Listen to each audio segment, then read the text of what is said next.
Hello, my dear friend. It is Alexander.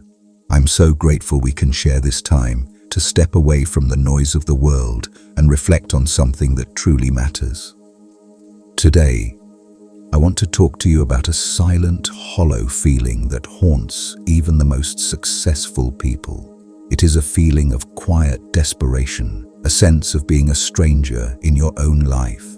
It is the feeling of climbing a ladder for decades, giving your sweat, your energy, your youth, your very life force, only to reach the top and realize with a sickening cold sense of dread that your ladder was leaning against the wrong wall. This is the great, unspoken tragedy of the modern world.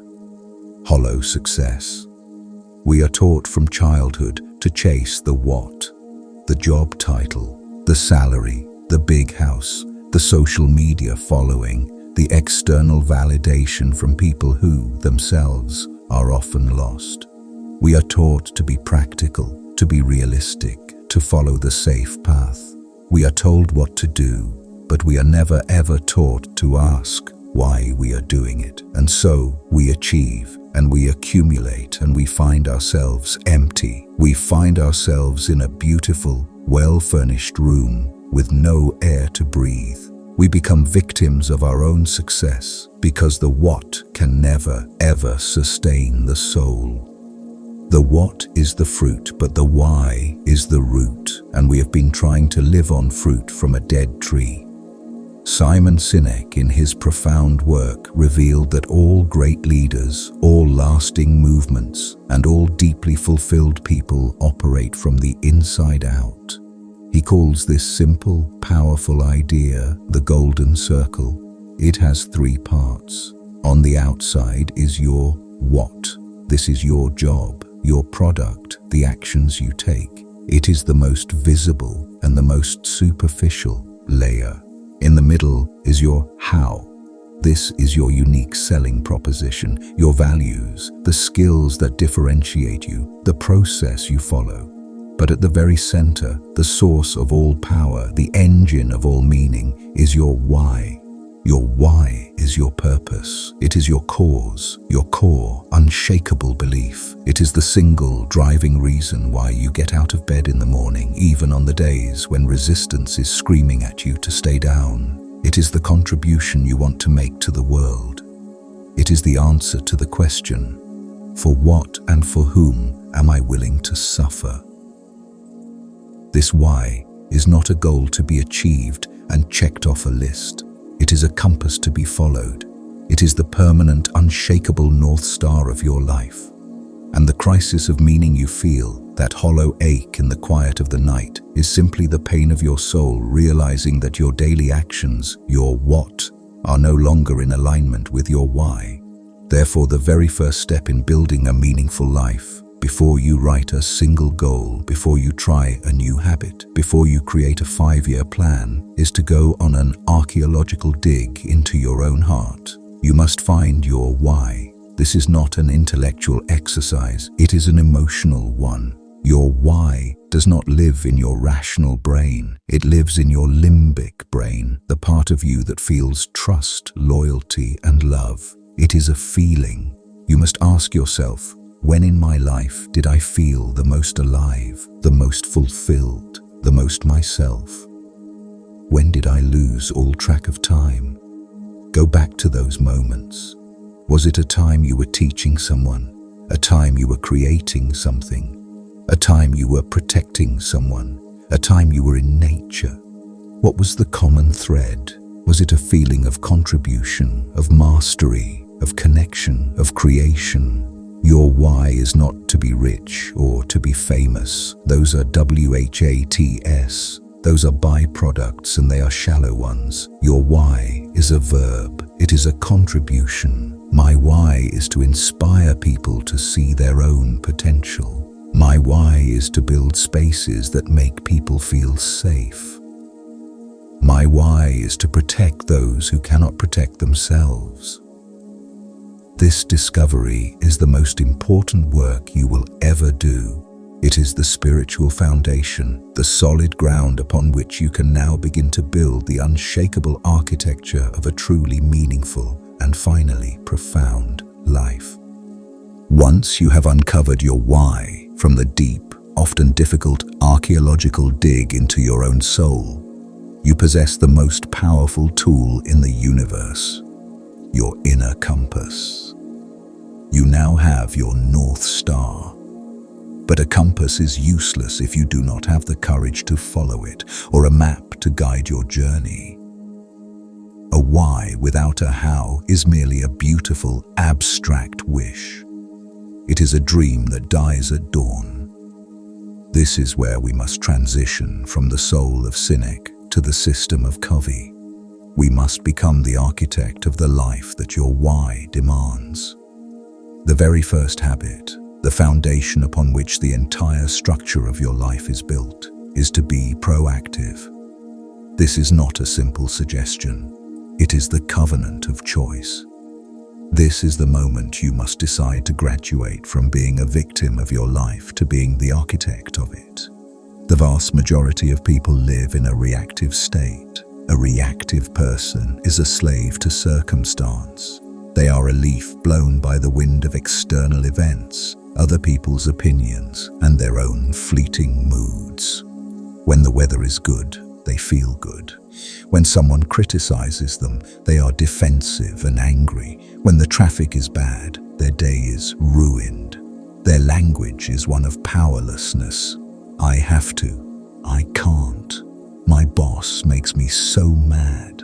If only. A reactive person has given the remote control for their life to the outside world, and then they wonder why they feel so powerless and resentful. Their why is buried beneath a mountain of daily, unconscious reactions. The proactive person, however, understands the profound, healing truth that Viktor Frankl discovered in the depths of his own suffering, that between the stimulus and the response, there is a sacred space. In that space, that tiny, infinite moment before you choose to act, lies your ultimate power. It is the freedom to choose your response. An animal reacts based on instinct. A proactive human responds based on values. To be proactive is to make a conscious daily decision to live by your why, not by your environment. It is the act of accepting 100% non-negotiable responsibility for the blueprint of your life. This is the hardest part. It means you must give up all your excuses. You must give up the comfortable, seductive story of being a victim. You can no longer blame your parents, your past, your boss, or your circumstances. You are the architect. You are in command. With this covenant of choice now made, you are ready for the second habit. Begin with the end in mind. This is the design phase. If your why is your compass, your true north, this habit is the act of drawing the map. Covey asks us to perform a profound and, for many, uncomfortable visualization. I ask you to be brave and do this with me. I want you to imagine in vivid detail your own funeral. Do not rush this. Really sit with it. See the room. Feel the wood of the pews. Smell the flowers. See the faces of your loved ones, your friends, your family, your colleagues.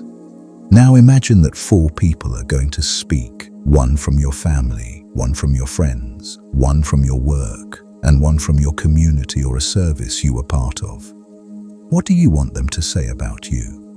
What kind of husband, wife, friend, parent, or leader do you want to have been? What did you contribute? What do you hope they would say? Now, ask the harder question. If this funeral were held today, what would they say? The gap. That gap you feel right now, the space between what they would say and what you hope they would say. That gap is the work of your life. This habit is the act of writing your personal mission statement. This is not a corporate slogan. This is your personal constitution. It is the supreme law of your life. You are using your why to define in exquisite detail what success looks like for you, not for your parents, not for your boss, not for society. Your why might be to inspire, but your mission statement is the blueprint. I will inspire others by living with absolute integrity, by creating with passion, and by prioritizing the emotional well-being of my family in all my decisions. This end in mind, this personal mission statement, now becomes the ultimate filter for every decision you make. When you are faced with a choice, a job offer, a relationship, or even a simple argument, you can now ask a simple, powerful question. Does this action move me closer to the person I defined in my mission statement? This is the blueprint itself. You have declared your purpose and you have defined your destination. You are no longer drifting. You are now ready to lay the first perfect brick. You have your why. You have your blueprint, your personal mission statement. You have done the deep, soulful work of defining your true north and drawing the map of your ideal life. But I must be honest with you, as your friend, it is not enough. A beautiful blueprint and a strong foundation are useless if you do not, every single day, show up and lay the bricks. A why without the how is a cathedral that exists only on paper. It is a source of inspiration, but also a source of quiet, constant pain, because you know what you should be, but you are not becoming it. This brings us to the most practical, the most challenging, and the most life-changing of all the habits. This is habit 3. Put first things first. This is the daily execution. This is the moment-to-moment architecture of your why. This is where you win or lose the battle for your life. This is where most people fail. They have a dream, they have a plan, but they are drowned by what Covey called the tyranny of the urgent. Their days are eaten alive by the constant, ringing, screaming demands of things that feel urgent, but in the quiet of their hearts they know are not important. To master your life, you must become a master of this distinction. The time management matrix is your tool. It has 4 quadrants. Quadrant 1 is urgent and important. These are the crises, the fires, the true deadlines. We must deal with these. But the truth is, many people live here. They are addicted to the adrenaline of putting out fires. They are crisis managers, and while they may feel productive, they are always just one step away from burnout. Their lives are a constant, exhausting reaction. Quadrant 3 is urgent and not important. This is the great modern deception. This is the thief of your why. This is the realm of most notifications, pointless meetings, and shallow distractions that masquerade as work. This is the realm of other people's priorities, which they have successfully disguised as your emergency. It loves when you're busy but not productive because it gives you the perfect excuse. I'd love to work on my why, but I just don't have the time. This is a lie. You are giving your time away. Quadrant 4 is not urgent and not important. This is the realm of pure escape. This is the mindless scrolling, the binge watch, the numbing. This is the result of a life lived in quadrants 1 and 3. We are so burned out by the fires and the illusions that we collapse into this void, seeking a moment of peace but finding only emptiness. And then there is quadrant 2. This is the promised land. This is the realm of the important but not urgent.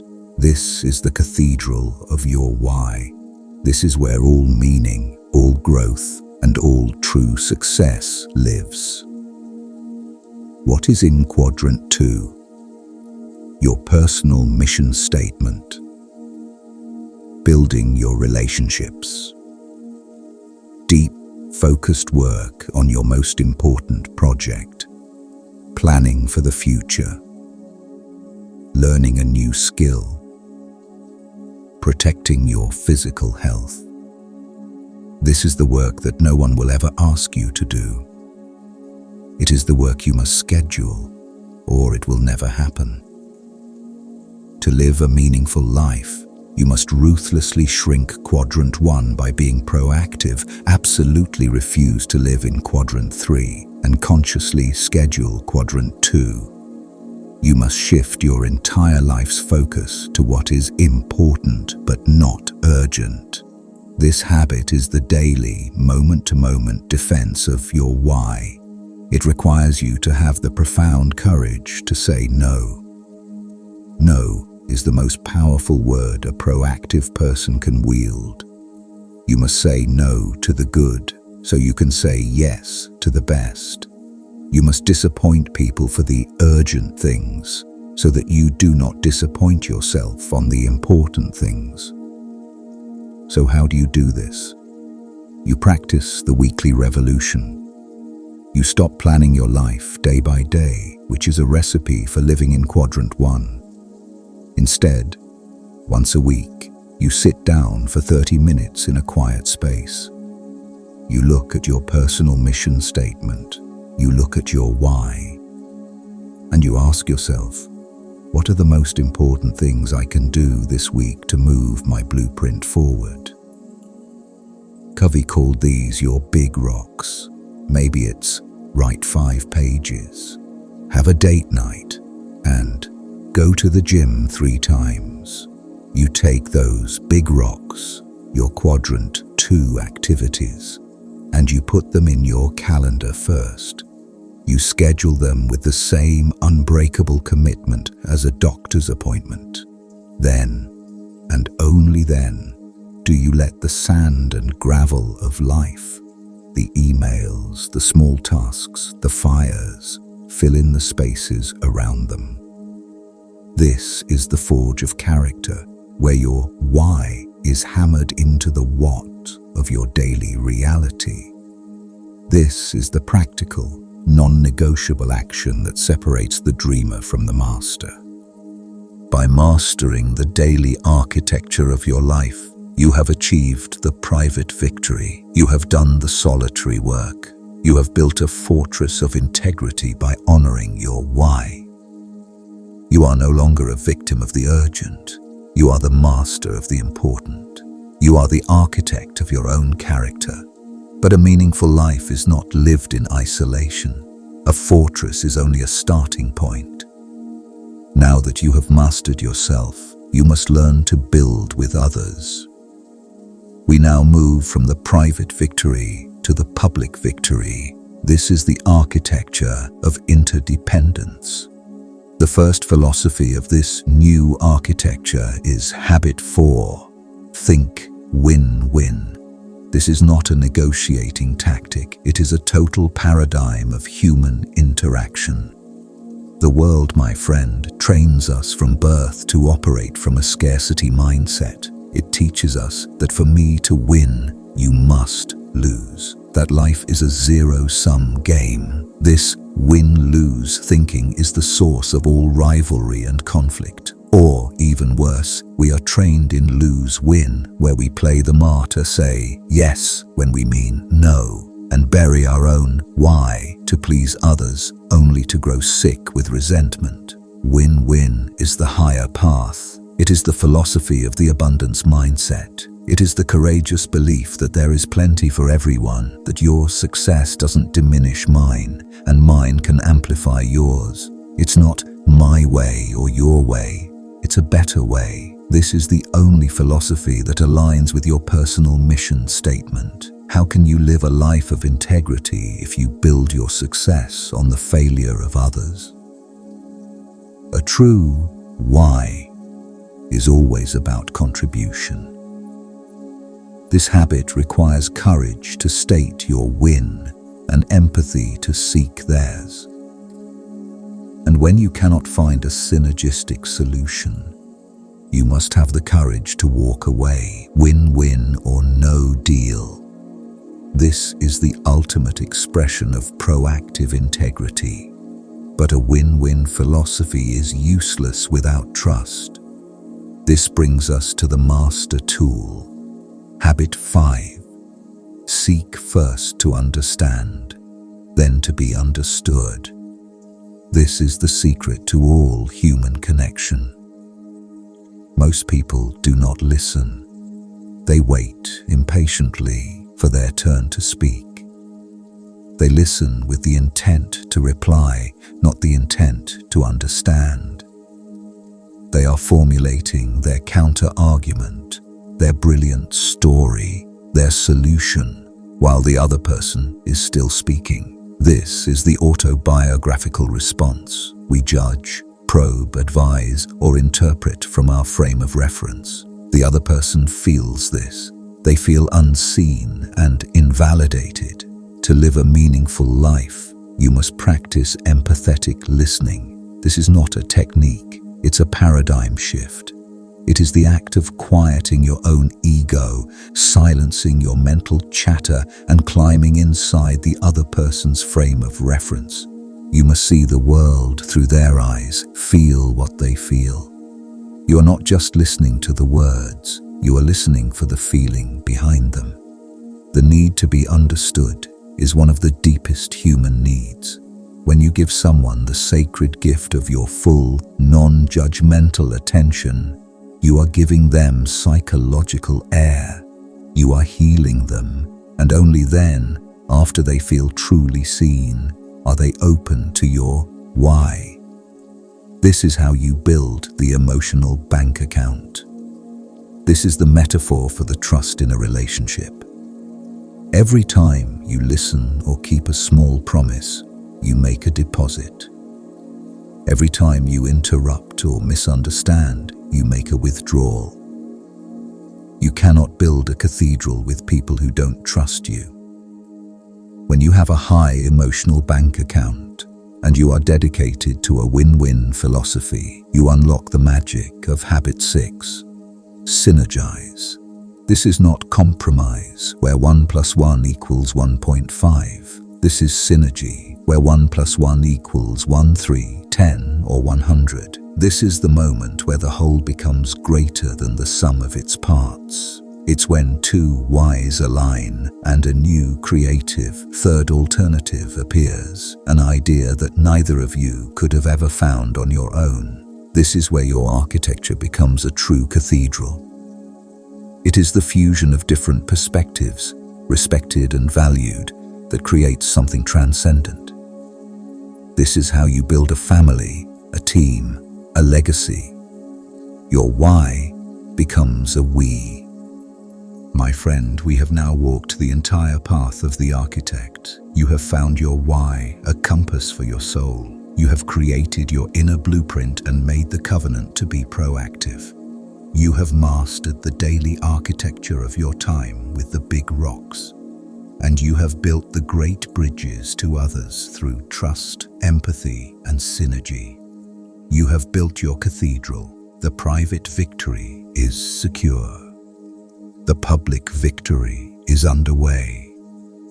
But here, at the peak of this achievement, lies the most subtle and dangerous trap of all. It is the trap of completion. It is the belief that the work is done.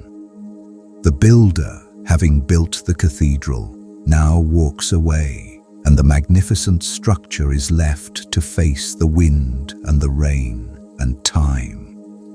Without maintenance, without care, the strongest fortress will crumble.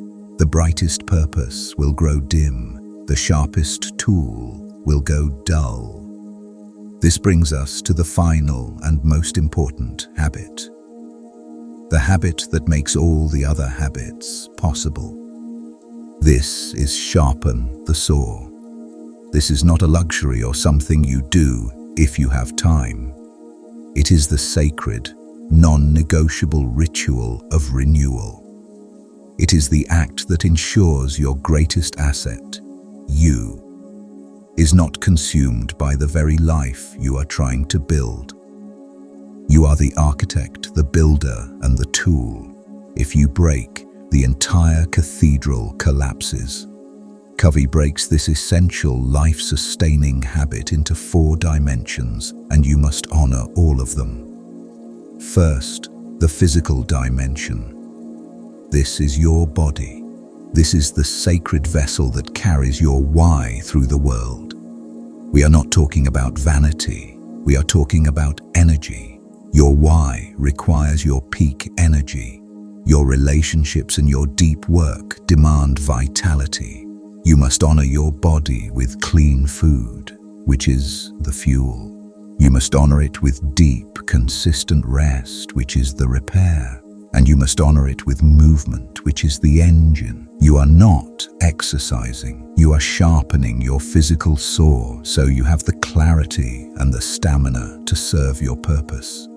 This is a non-negotiable act of self-respect. Second, the mental dimension.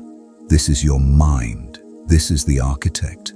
You cannot build a cathedral if your architect is distracted and fed a constant diet of mental junk food. The modern world is a relentless assault on your focus. You must protect your mind. You must read deeply, not just headlines, but books that challenge and expand you. You must write, if only in a private journal, to clarify your thinking.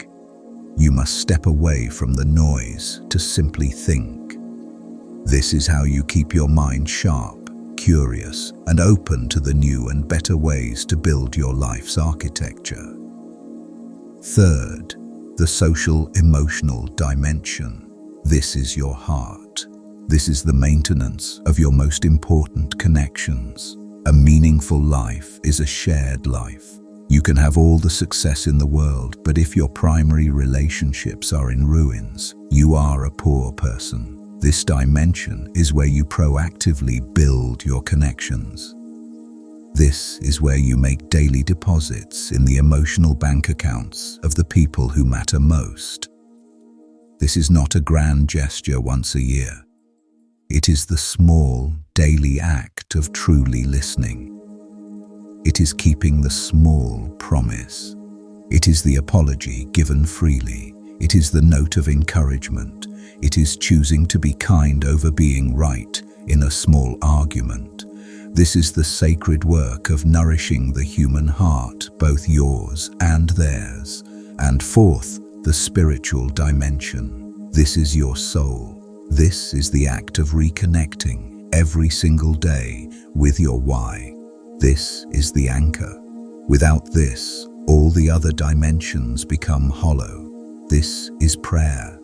This is meditation. This is a quiet, solitary walk in nature. This is listening to music so profound it breaks your heart open. It is the moment you anchor yourself back to your core purpose, your mission statement. It is the moment you quiet the world and remember why you are building this cathedral in the first place. This is the source of all your integrity and all your peace. This is the ultimate architecture. It is not a ladder you climb and finish. It is a continuous upward spiral of learn, commit, do. A meaningful life is not a destination. It is a continuous daily process of aligning your actions with your deepest purpose and then renewing the very self that performs those actions. Thank you for walking this path with me today. Your journey is sacred, and the work you do on yourself is a gift to all of us. Be well, and know that I am honored to be a part of your story. Until next time, my friend.